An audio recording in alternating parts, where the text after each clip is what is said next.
Welcome. My name is Tracy Cook, and this is a podcast series, Victim to Victory. This series gives a voice to those that have overcome obstacles of all forms, that dare greatly to share their real stories. Amazing humans like our upcoming guest, who is also a Victim to Victory collaborative author in the upcoming Victim to Victory book.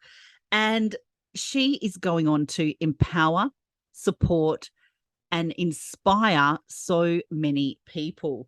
Now, Nefertiti San Miguel, welcome to Victim to Victory. Much love from this side of the world. So happy to share this virtual space with you and your audience. Thanks for the invitation to be part of it. It is absolutely our pleasure. Now, you're a performer.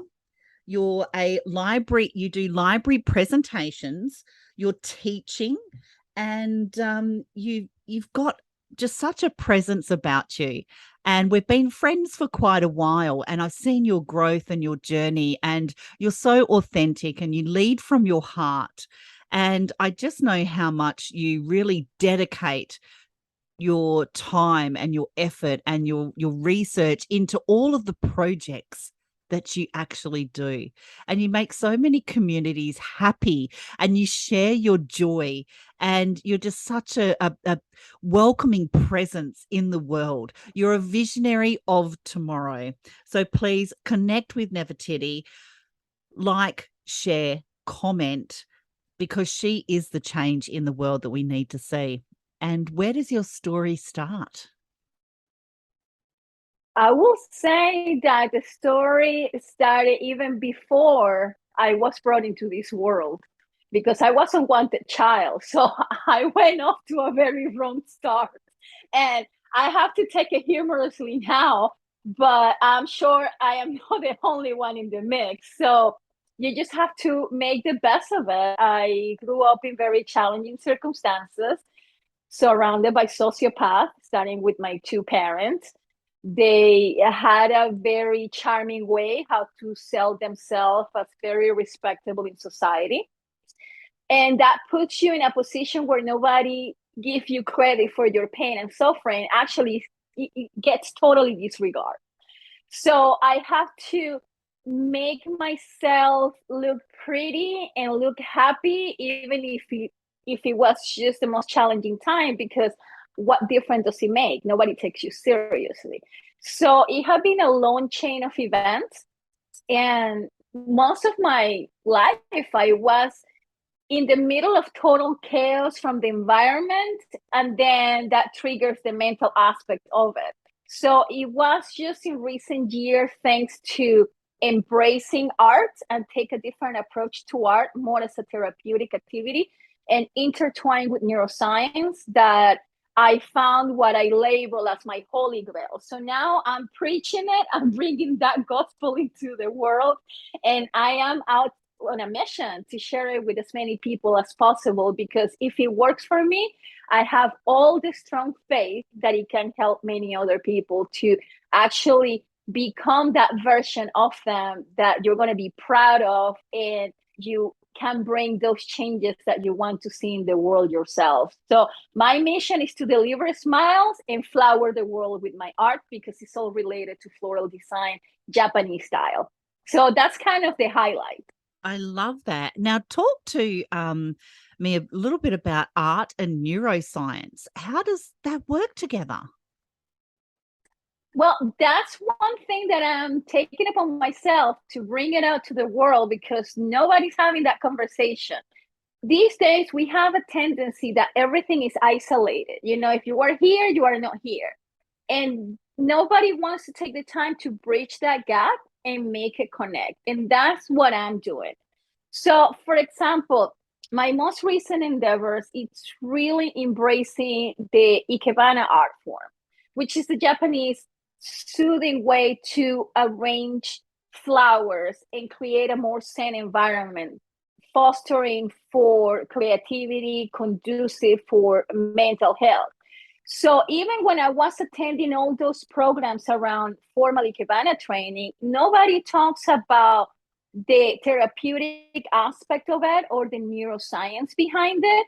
So I have been actually going on my own quest, making my notes, making those bridges to come together and really stop the gap, and then bring that out to the audience in a way that is digestible, that nobody's thinking about it. So I advocate for arts, I advocate for neuroscience, I advocate also for mental health and family planning. Since I was an unwanted child and I know what it is to carry that cross on your shoulder the entire life, we need to stop the madness. I'm going to be a little bit of disruptive individual here. And we have to do better planning, not only for ourselves, but for society, because we don't need a bunch of unwanted child having all these grudges and mental issues. And then who's going to take care of that? They cannot even do it themselves. You know, it took me a long time for me to get my act together and step out of depression. And anybody who knows me, they will be like, ah, really? Oh, I wouldn't guess. I didn't know, because I have to fake it so well. And that's one of the reasons why I became a performer. Like, okay, let's take it to a different level.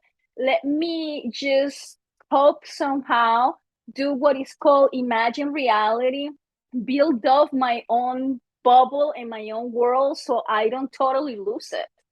And also, that's one of the reasons why I advocate for performing arts, because I believe that everybody should experience at least once to be on stage and have that presence, have full attention from the audience. It's a life-changing experience. So that's kind of the highlight of how I put all that together, that for a lot of people, they are not correlated.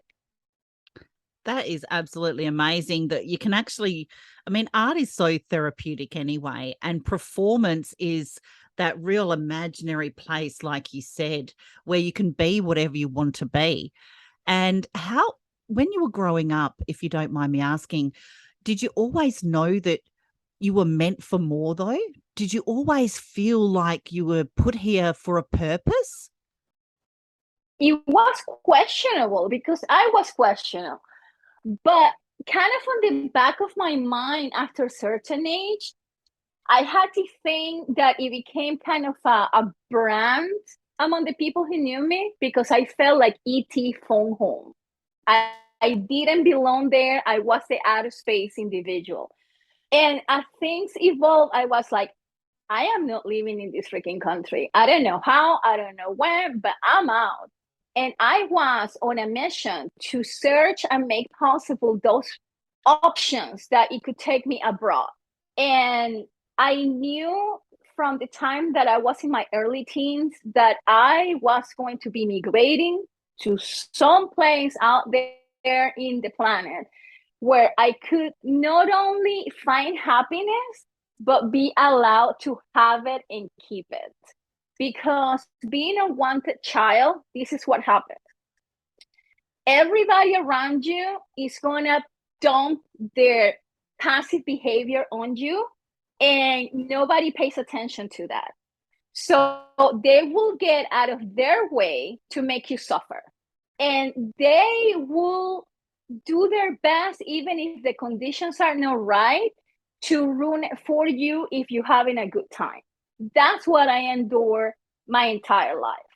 So it was a mixture of like, I cannot provide for myself. I am stuck here, but as soon as I'm able, I don't know how, I don't know when, but I will manage something, you know, up above. It will have to send me the right resources for me to like gracefully exit out. And it took me multiple attempts, but here I am, you know, rocking my style, living in a beautiful country, having a dream life. And not only the dream life, but I am crafting daily a masterpiece out of my life. And that's the reason why I say to people, curate your environment. Think of your life like it's going to be displayed in a museum. You have to curate the environment. And that's one of the reasons why in the chapter of the book I wrote, I decided to cut all bullshit out of my life. and excuse my refined French, but there's no other way how to present it. Mm-hmm. Because otherwise you are just rehearsing the same thing. And it's scientifically proven by neuroscience that you can only hold one thing in your mind. So if you are just rehearsing all the passive aggressive behavior that you have to digest on the daily basis, you are cutting yourself short from evolving and becoming something greater than you are at a particular given moment. So that's kind of how I put all that into perspective. And I know it might be a lot to digest and let that sink. But if you can get, even if just a fraction, I guarantee you your life is going to be so much better and richer.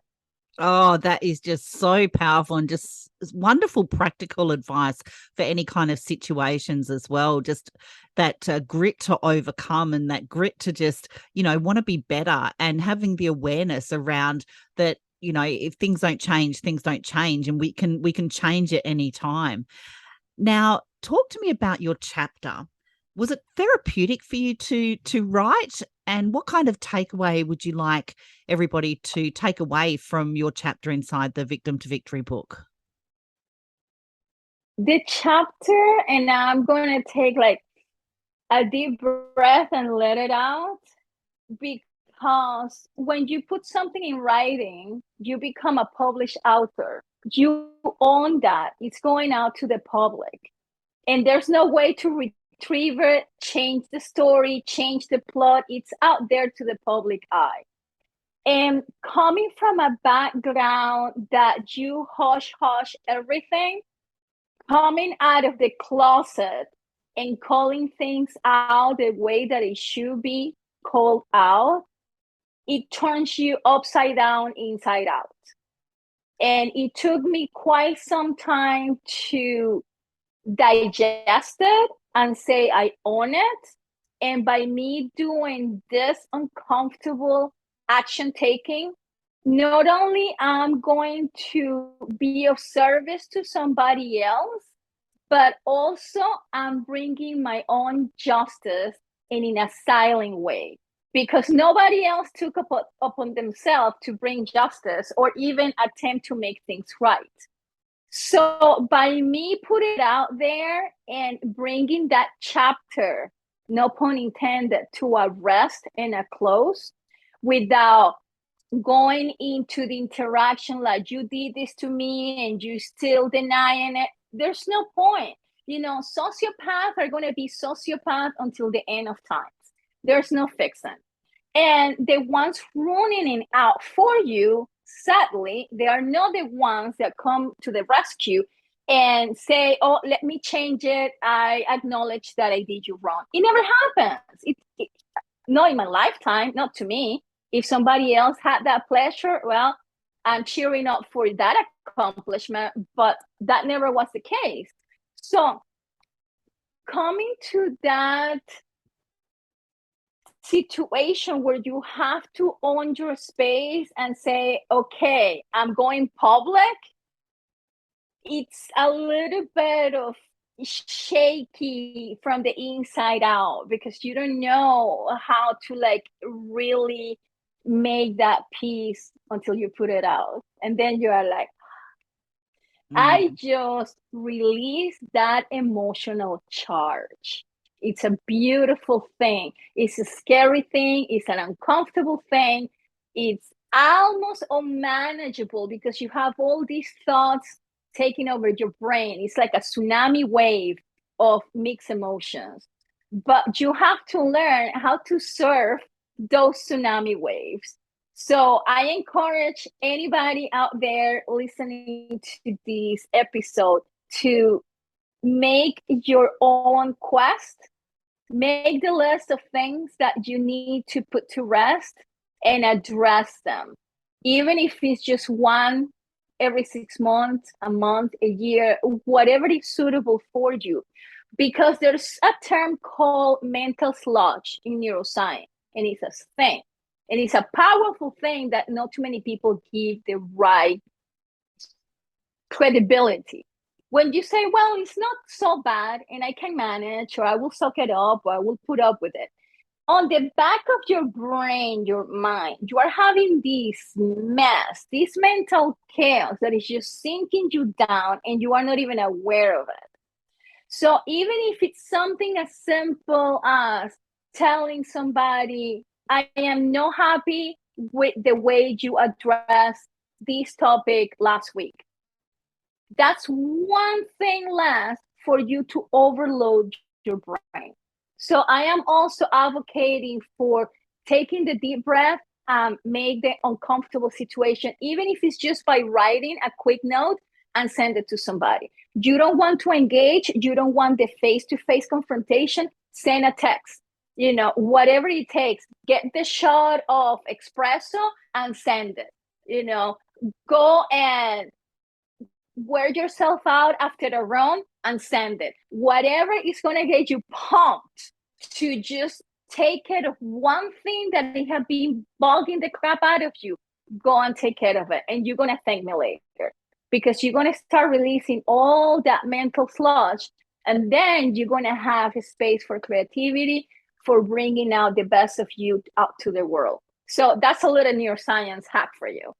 That is absolutely amazing. And we all need a little bit of neuroscience insights, don't we, to propel us and make sense of why we do what we do, 100%. And what kind of message would you like to leave the audience on?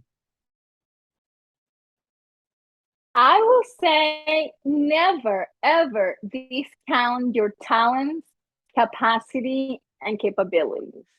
And I'm going to leave you with this as a personal practice that I want to share with you and encourage you to do.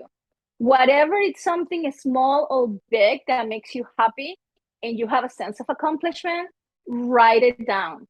At the end of the year, before you say farewell to that calendar year, make a review of all those and keep building up that confidence.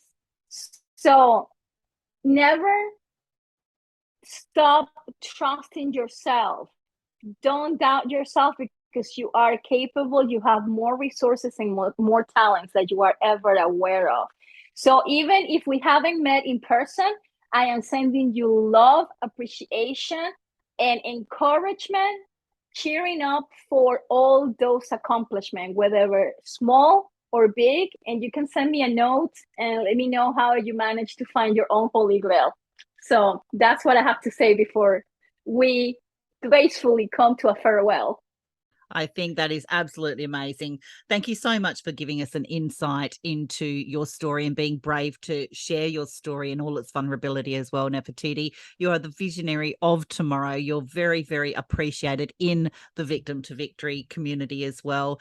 And you can find the Victim to Victory podcast on YouTube, Apple, and Spotify. If you got value from today, and I know you did, then please subscribe and comment and share. Connect with Nefertiti if you want a visionary of tomorrow to help mentor you through your struggles and to make you see yourself in your inspiration as well. Thank you very much. And I'll leave you with a message of wear your story like a superhero cape and not an anchor. Thank you very much. We'll see you on the next episode.